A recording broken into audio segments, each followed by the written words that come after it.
Hey, how's it going, guys? It's Richie here, aka the Aquaman. Now it's been a long time since I've done a video, and I just wanted to show you this tank and the Oase Biomaster 350 Thermo I installed a while back on a client's aquarium.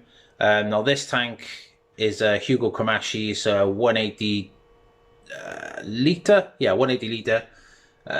Fairly simple, few community fish, no elaborate aquascape or anything. I maintain this tank every two weeks, and it's running two filters. We've got the Oase Biomaster, and if you've seen my how to clean an external canister filter video that I did, it was on the Fluval 207, I think it was 207.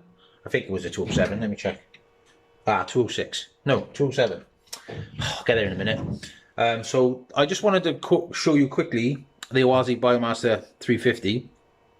Now, personally, I like the filters, but they're not the perfect filter in my eyes, and I'll tell you for why. The supplied media you get with them is awful. I'll be truthful. You get a shed load of just coarse sponges, and then, depending on the model, a couple of bags of plastic media, which is actually meant for ponds. It's Helex. It's meant for removing bed filters. No good for static filters. They do wonders in planted tanks, plainly and simply because there's so many plants. So your plants are doing the majority of the filtering of the nasties for you. So what I like to do in all my filters, especially the Biomasters, they've got a pre-filter on there anyway, which we change every time I do it weekly. Every time I do a water change, I'll do the pre-filter. Sometimes I've left it go 2 weeks. Depends on stocking, how heavy you feed, all the rest of it. The other thing I don't particularly like about the Oase Biomasters is the supplied pipework.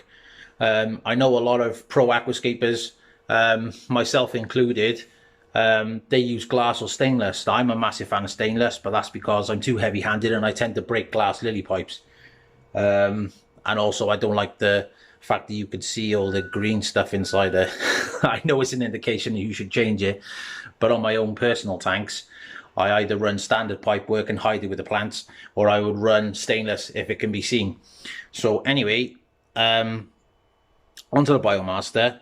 I want to show you something you may or may not know. Some of you who are like familiar with Biomasters will know anyway, but newbies who are thinking about getting a Biomaster, great filters, great quality build, although you probably will have to buy additional media for them. I'll get onto the filter now. Okay, so here's the Biomaster. This is the Thermo 350. You can see in the back there is the heater. That's your primer and your pre-filter, and then obviously you've got your taps there.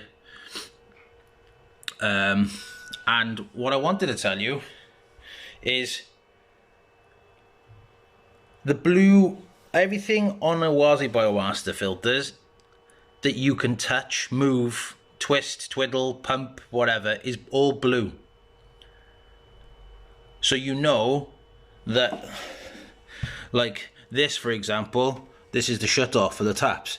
So you can push that and that locks the taps. And then you need to close this valve in order to be able to open this to take out the pre-filter. So I'm going to do that now because I'm going to clean the pre-filter. So what I'm going to do is I'm going to just gently pull this off. There we go, that's off. So I can pull the filter out. I'm doing this one-handed, of course, like I did in my last video. There we go. Right, so I should be able to pull this free. Bit of luck. There we go, it's out. Transferred it to the bucket. And now if you push these tabs, there's one this side, one that side.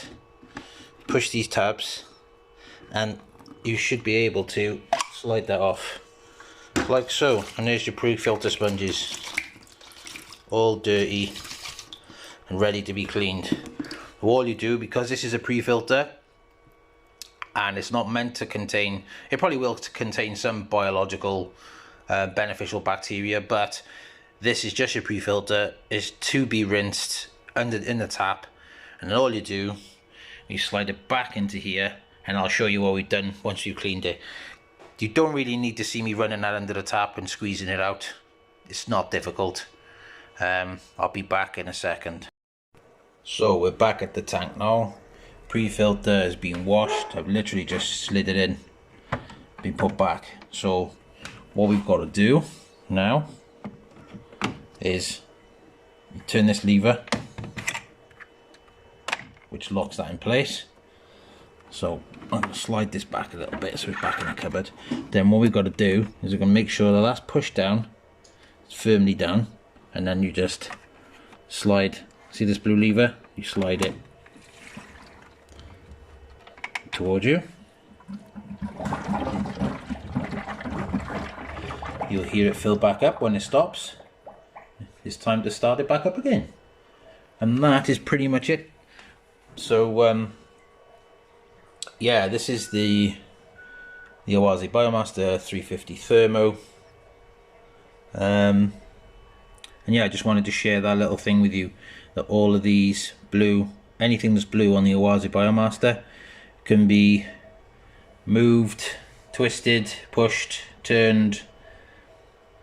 But I don't think, I think Yuri's might have done a video on this a while ago, telling you all about it. But I don't think Oase actually make it public knowledge. But yeah, it's just something that I've discovered whilst playing with these filters. Yeah, so I just wanted to share that with you.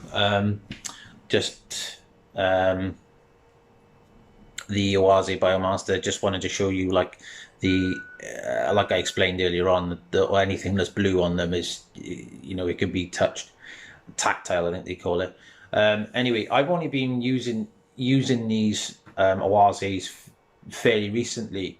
I've always been a massive Eheim fan, and I will say they're probably on par build quality wise, but I do prefer the fact that the Eheims are a bit wider and you can fit more media in them.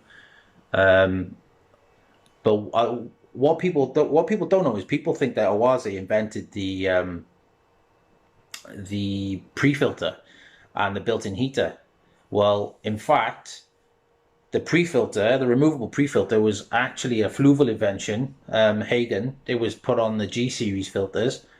And as far as thermal filters go, Eheim came up with the first thermal filter with the like kettle element in the bottom.